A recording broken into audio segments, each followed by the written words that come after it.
اعوذ باللہ من الشیطان الرجیم بسم اللہ الرحمن الرحیم رب اشرح لی صدری ویسر لی امری واحلل عقدۃ من لسانی یفقہوا قولی رب یسر ولا تؤثر وتمم بالخیر الحمد للہ وقفا والصلاة والسلام علی عبادہ الذین اصطفیٰ خصوصاً علی خاتم النبیین محمد الامین وعلی آلہ وصحبہ اجمعین اما بعد فاعوذ باللہ من الشیطان الرجیم بسم اللہ الرحمن الرحیم والذین اوحینا الیک من الکتاب هو الحق مصدقا لما بین یدیہ ان اللہ بعبادہ لخبیر بصیر ثم اورثنا الکتاب الذین اصطفینا من عبادنا فمنہم ظالم لنفسہ ومنہم مقتصد ومنہم سابق بالخیرات بإذن اللہ ذالک هو الفضل الکبیر صدق اللہ العظیم۔ آج رمضان کا پہلا دن ہے اور اللہ کا نام لے کے ہم پھر سے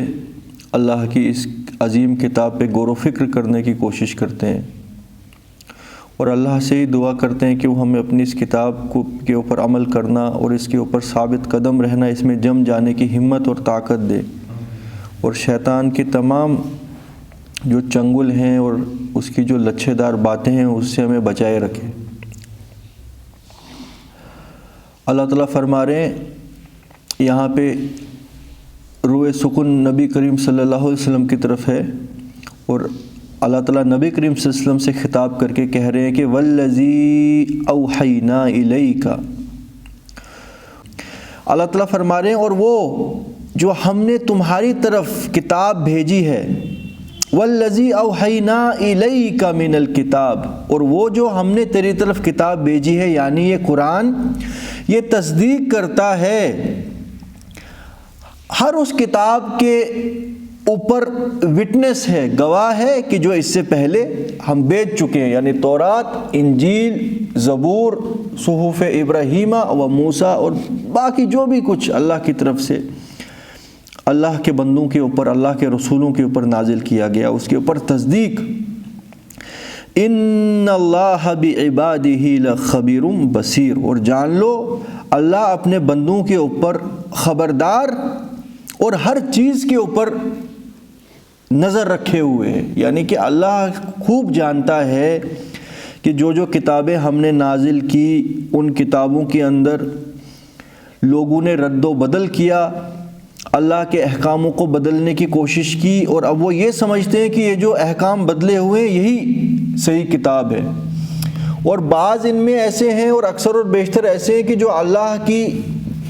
جو لیٹسٹ وحی ہے یعنی قرآن جو محمد صلی اللہ علیہ وسلم کے اوپر نازل ہو رہی ہے اس کو جھٹلاتے ہیں، اس بنیاد پر کہ وہ کہتے ہیں کہ ہمیں تورات اور انجیل میں یہ کچھ لکھا ہوا ملا اور قرآن اس کے خلاف بات کر رہا ہے، جبکہ اللہ خوب جانتا ہے کہ اس نے کیا نازل کیا، اور یہ کچھ لوگ ایسے اٹھے جنہوں نے اللہ کی کتاب کو بدلنے کی کوشش کی، انہوں نے بدلا، تو لہٰذا اللہ سبحانہ و تعالیٰ نے ایک اور بار اپنی آخری کتاب محمد صلی اللہ علیہ وسلم پر نازل کی تاکہ وہ ہر اس چیز کو چھانٹ کے الگ کر دے کہ جو ملاوٹیں پچھلی کتابوں میں لوگوں نے داخل کی۔ اب آپ دیکھیے یہاں پہ خاص نبی کریم صلی اللہ علیہ وسلم کی امت کے بارے میں ایک خطاب کیا گیا ہے۔ پیچھے ہم نے کیا پڑھا کہ والذی اوحینا الیک من الکتاب، اور محمد جو کتاب میں سے ہم نے تم پر نازل کی، یہ کتاب میں سے ہے ام الکتاب، اور ام الکتاب وہ اللہ کا سٹوریج ہاؤس ہے کتابوں کا کہ جہاں سے ہر کتاب اللہ تعالیٰ نے زمین پہ نازل کی، اور اس میں ہر چیز درج ہے، وہ ہمارے ذہن کی جو کیپیسٹی ہے اس سے باہر کی کوئی شے ہے ام الکتاب۔ مگر اتنا ہمیں آئیڈیا قرآن سے مل جاتا ہے کہ جتنی بھی کتابیں نازل کی گئی وہ آلریڈی لوح محفوظ میں ام الکتاب میں درج ہیں، وہاں سے اٹھا کے وقت چیز کا تھا وہ نازل کی گئی ماحول کے حساب سے، رسولوں کے وقت کے حساب سے، اس وقت کیا پیغام ان کو سب سے زیادہ ضروری تھا وہ اللہ نے نازل کیا، مگر وہ سارا کچھ ایک ساتھ آلریڈی درج تھا، کیونکہ یہ لوح کتاب جو ہے یہ اللہ نے عالم الغیب کی بنیاد پر بنائی ہے، اور اللہ عالم الغیب ہے یعنی اس کو سب کچھ پتہ ہے، پہلے دن سے آخری دن تک کیا کچھ ہونا ہے، مطلب دوبارہ کچھ کیلکولیشن کرنے کی ضرورت نہیں ہے، ہر چیز جو ہے وہ آلریڈی کیلکولیٹ کر کے ہے، بس اس کو دنیا کے اندر وجود پذیر کر کے چھوڑ دیا گیا تاکہ یہ اپنی حقیقت تک پہنچیں۔ جو ظالم ہے وہ ثابت کر لے کہ وہ ظالم تھا، پھر اس کو سزا دی جائے، جو مخلص اور مومن اور سچا ہے وہ ثابت کر کے اس کو پھر سرٹیفائی کر کے جنت میں داخل کیا جائے۔ باقی کیلکولیشن ساری آلریڈی ہو چکی ہیں، وہ بھی سب کچھ ام الکتاب میں درج ہے۔ تو یہاں پہ ہم سمجھ گئے کہ یہ کتاب اللہ آخری کتاب قرآن مجید کے بارے میں خطاب کیا گیا۔ اس کے بعد قرآن مجید نازل ہوا محمد صلی اللہ علیہ وسلم پر، ان کی ذمہ داری تھی یہ لوگوں تک پہنچانا، مگر ان کے دنیا سے پردہ کرنے کے بعد یہ ذمہ داری محمد صلی اللہ علیہ وسلم تمام امت مسلمہ پہ چھوڑ کے گئے کہ اب تمہاری ذمہ داری ہے کہ تم اللہ کی اس کتاب کو دوسروں تک پہنچاؤ، عملاً بھی ظاہراً بھی، ہر طریقے سے، کہہ کے بھی، دکھا کے بھی، اس پہ عمل کر کے بھی، اس کو نافذ کر کے بھی، ہر طریقے سے اس کی دعوت اب تمہاری ذمہ داری ہے، جیسے کہ پہلے میری تھی محمد صلی اللہ علیہ وسلم کی۔ اسی لیے حجۃ الوداع میں نبی کریم صلی اللہ علیہ وسلم وہ ذمہ داری سارے امت مسلمہ کے اوپر ڈال کے گئے نا، اور یہ کچھ کہا کہ جو لوگ یہاں پہ حاضر ہیں اب ان کی ذمہ داری ہے ان تک پہنچائیں جو یہاں حاضر نہیں ہے، یعنی یہ جو کتاب ہے جس کی بنیاد پر دنیا کی اصلاح ہونی تھی، اس کی ذمہ داری اب نبی کریم صلی اللہ علیہ وسلم کے ذریعے سے تمام امت مسلمہ کے اوپر لا دی گئی۔ اسی لیے یہاں پہ اب یہ کچھ آ رہا ہے، ثم اورثنا الکتاب الذین اصطفینا من عبادنا، پھر ہم نے کتاب کا وارث کر دیا اپنے چنے ہوئے بندوں میں سے۔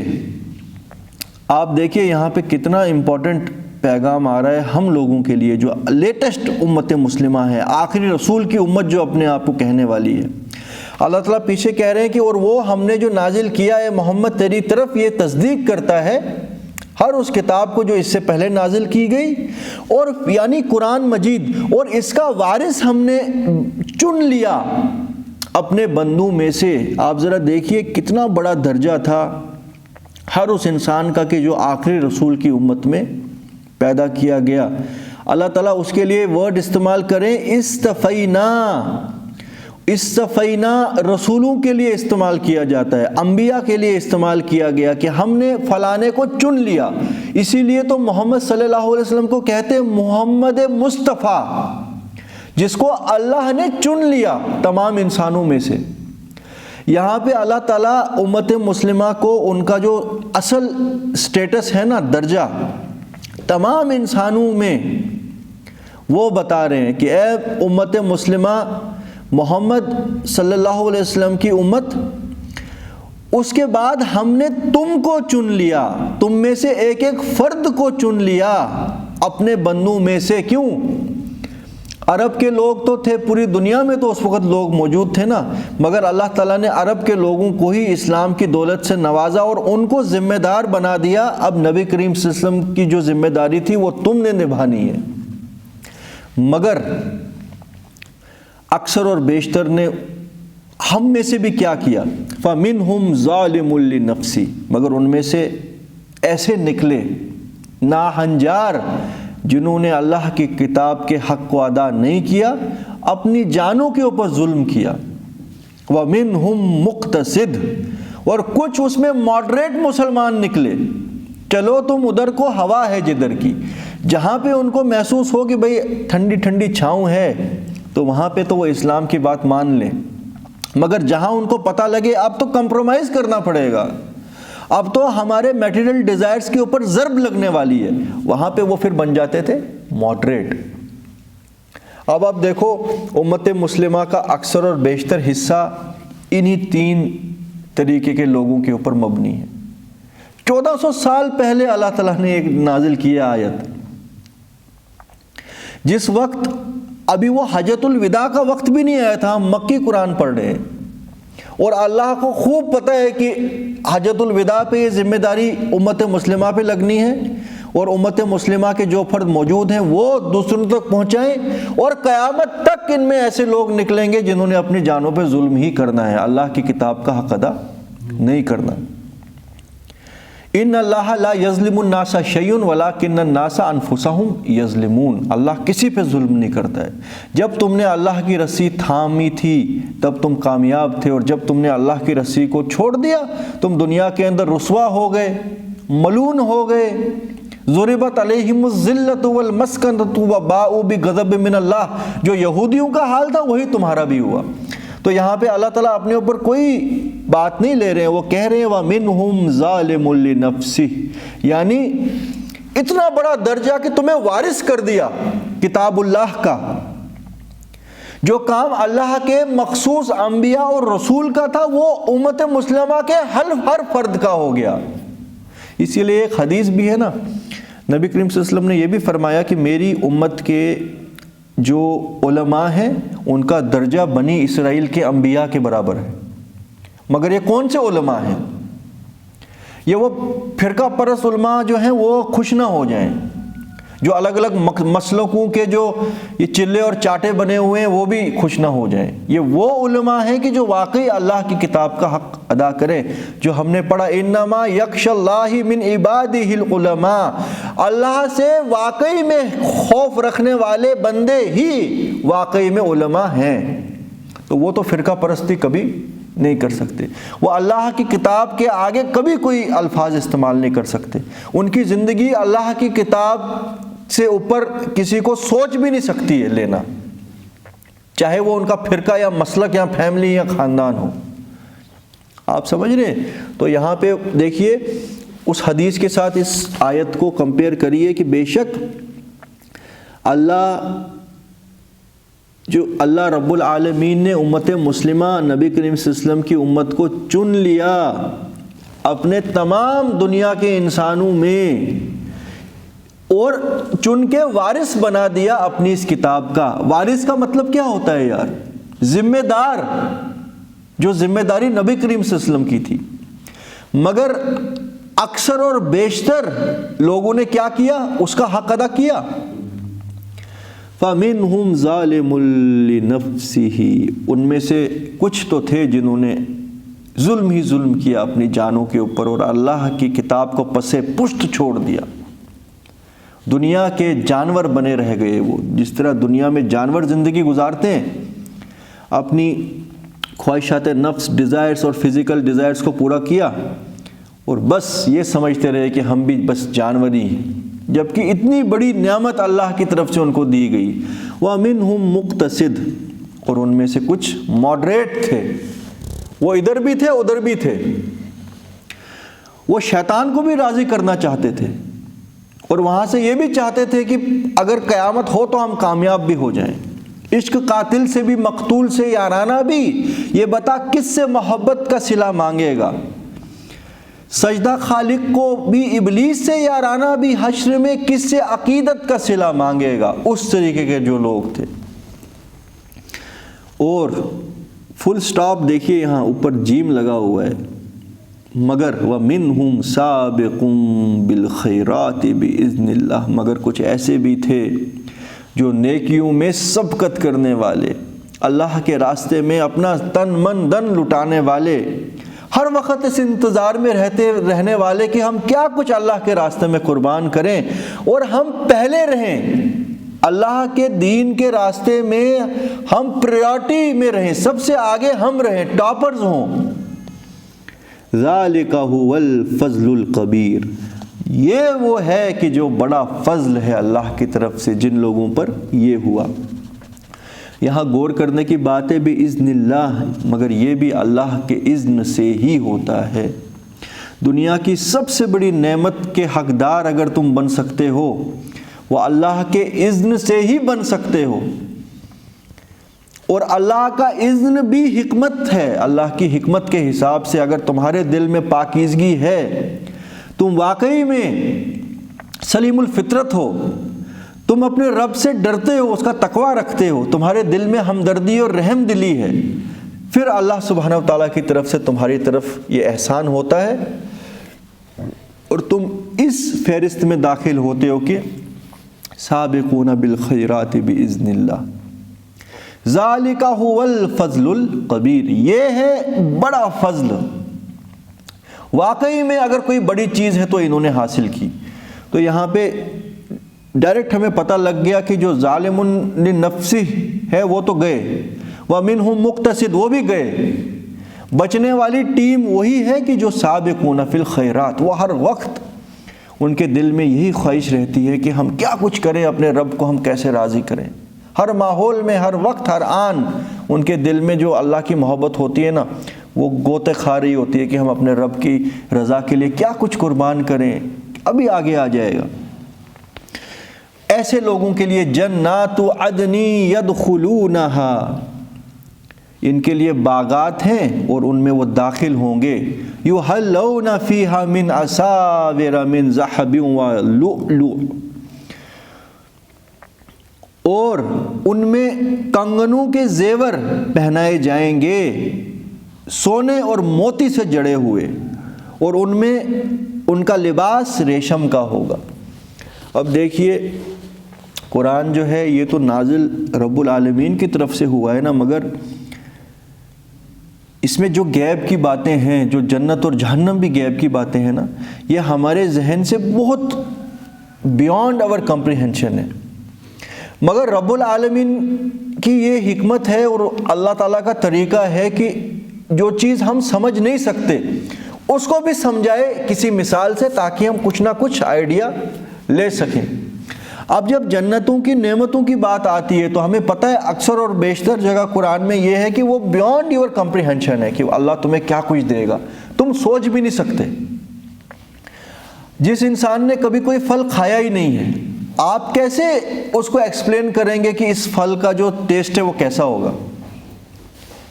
اس کو یہی کہا جائے گا نا، جو پھل ہے اس کا ٹیسٹ فلانے پھل کی طرح ہے۔ تو یہاں پہ جو جنتیوں کو جنت کی نعمتوں کا ذکر بتایا جا رہا ہے، اس کو کمپیئر کیا جا رہا ہے دنیا میں جو بہت شان و شوکت والے بادشاہ ہوتے ہیں، ان کی شان و شوکت کی ایک نشانی ہوتی ہے کہ ان کو سونے کے کنگن اور زیورات ان کو پہنائے جاتے ہیں، ان کی شان اس سے ظاہر ہوتی ہے، اور ان کا جو لباس ہوتا ہے وہ بڑا باریک قسم کا، سب سے بہترین اعلیٰ درجے کا لباس دنیا کے اندر ان کو پہنایا جاتا ہے، جو دنیا میں بڑے شان و شوکت میں رہنے والے ہیں۔ تو یہ بتایا جا رہا ہے امت مسلمہ کے ہر ایک فرد کو کہ دنیا کے اندر تم نے اگر اللہ کے حکموں کے حساب سے اپنی زندگی گزاری اور سابقون بالخیرات، اچھائی میں سبقت لے جانے والے، اچھائی میں ایک دوسرے سے آگے بڑھنے والے، جن کی نیت ہے وہ یہ نہیں دیکھتے کہ اب اللہ کے راستے میں کمپرومائز کرنا پڑے گا تو بیک فٹ پہ چلے جائیں، اگر اللہ کے راستے میں کوئی فائدہ ہو تو آگے آگے لے کے اس کو فائدے کو حاصل کریں، میٹھا میٹھا ہپ ہپ اور کڑوا کڑوا ٹھو ٹھو وہ نہیں۔ بہرحال کڑوا تو کچھ ہی نہیں ہے، تمہارے نفس کی چٹکاروں کے حساب سے کوئی چیز تمہیں محسوس ہوتی ہے کہ یار یہاں تو کمزور، یہاں تھوڑا سا کمپرومائز کرنا پڑے گا، ابھی تو عیش کرنے کا وقت ہے تو بیک فٹ پہ چلے گئے، وہ نہیں۔ ہر چے بعد آباد، جب ایک بار رب کو پہچان لیا، اب تن من دن اللہ کے راستے میں جو لٹانے والے لوگ ہیں ان کو کہا گیا سابقون فی الخیرات، اور ان میں بعض دفعہ بہت کمپرومائز انہوں نے کیا ہوتا ہے دنیا میں اپنے رب کی رضا کے لیے۔ یہ تو حرام خوری سے دور رہے ہوتے ہیں، یہ تو کسی کا حق مارنے سے دور رہے ہوتے ہیں، یہ تو کسی پہ ظلم کرنے والے نہیں ہوتے ہیں، یہ تو اپنا پیٹ کاٹ کاٹ کے دوسروں کو دینے والے ہوتے ہیں۔ تو لہٰذا اکثر اور بیشتر تو ان میں سے دنیا کے اندر سبسسٹنٹ لیول پہ ہی زندگی گزارتے تھے، جبکہ دنیا کی شان اور شوکت اور لکشریز حاصل کرنے والے بھی ان میں موجود تھے، جو ہر قسم کے یہ جو تھے ہتھ کنڈے اپناتے تھے کہ کس طریقے سے ہم دنیا میں زیادہ سے زیادہ آگے نکلیں، کسی کا حق ماریں، سود کھائیں، گھوس کھائیں، برائبری کریں، اس کی ٹوپی اس کے سر کریں، تو وہ دنیا کے اندر شان و شوکت سے رہتے. اور ان سب سے زیادہ شان و شوکت میں رہنے والے کون؟ ان کے جو بادشاہ ہوا کرتے تھے، جو عام آدمی کو ایکسپلائٹ کر کے زندگی گزارا کرتے تھے، اور وہ شان و شوکت کے ساتھ ہوتے تھے وہاں. تو ایک عام مومن مسلمان اس طریقے کی زندگی وہ چاہتا بھی نہیں دنیا میں، مگر اللہ تعالیٰ فرما رہے ہیں کہ ان کے لیے ایسی جنتیں ہوں گی جن میں وہ داخل کیے جائیں گے، اور ان کو وہاں پہنائے جائیں گے زیورات سونے کے بنے ہوئے اور موتیوں کے جڑے ہوئے، اور ان کا جو لباس ہوگا وہ باریک اعلیٰ درجے کی ریشم کا ہوگا. جبکہ ریشم لگانا دنیا میں مسلمان مرد کے اوپر حرام ہے. تو لہٰذا یہاں تشبیہ دی گئی ہے کہ تم سمجھو کہ تمہاری وہ شان و شوکت کیا ہوگی. دنیا کے اندر ہم کبھی کسی بڑے فاسق آدمی کو دیکھ لیتے ہیں کہ جن کو لوگ سیلیبریٹی کہتے ہیں، تو وہ بڑے ریڈ کارپٹ بیہیویئرس میں ان کو ٹریٹمنٹ دیا جاتا ہے. جتنا بڑا فسادی بندہ ہوگا اتنی زیادہ اس کی دنیا کے اندر عزت ہوتی ہے. اس طریقے سے بولتے ہیں چیئرمین ہے تو یہ چیئر پہ بیٹھا ہوا ہے تو یہ شان و شوکت. تو آگے بھی اس کی انٹراج، پیچھے بھی اس کی انٹراج گاڑیاں سیکیورٹی تو ایمبولینس سے چلتی رہتی ہیں. تو اللہ تعالیٰ فرما رہا ہے یہ تو کچھ نہیں ہے، تم لوگوں کو جو دیا جائے گا یہ اس کا ایک ذرہ برابر بھی نہیں ہے جو انہوں نے یہاں دنیا میں حرام خوریاں کر کے کمایا ہے. تم بھی شان و شوکت میں وہاں رہو گے، اور وہاں پہ یہاں کی شان و شوکت کیا ہے؟ آج نہیں تو کل ختم. وہاں کی شان و شوکت کبھی ختم ہونے والی نہیں ہے. تو یہاں سے یہ تشبیہ ملتی ہے کہ ہر ایک جنتی آدمی ایک بڑے بادشاہ، ایک شہنشاہ سے بھی بہتر زندگی گزارے گا جنت میں. اور ان کی جو زندگی ہوتی ہے یہ کیا زندگی ہے؟ دیکھنے کے لیے تو لکشریز ہیں، دل کے اندر غم، دل کے اندر ڈپریشن، دل کے اندر بے چینی. کھانے کے لیے بہت کچھ ہے مگر کھا نہیں سکتے ہیں، سب کچھ ممنوع کیا ہوا ہے طبیب نے، ڈاکٹر نے. تو وہاں پہ کیا ہے؟ وَقَالُوا الْحَمْدُ لِلَّهِ الَّذِي أَذْهَبَ عَنَّا الْحَزَنَ، اور وہ کہیں گے الحمدللہ، تمام تعریفیں اللہ کے لیے جس نے غم کو ہم سے دور کر دیا. دیکھو دنیا کی شان و شوکت کے ساتھ بڑے غم بھی ہیں. سب سے بڑا غم تو یہ ہے مجھے یہ سب کچھ یہاں چھوڑ کے جانا ہے، یہ میں نے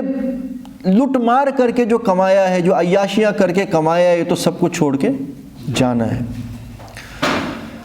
تو وہاں پہ اذهب عن الحزن، تو تمام تعریفیں اللہ کے لیے جس نے ہم سے غم کو آج دور کر دیا. ان ربک لغفور شکور، اور کیوں نہ کرے، اللہ تو ہے ہی بخشنے والا اور قدر دان.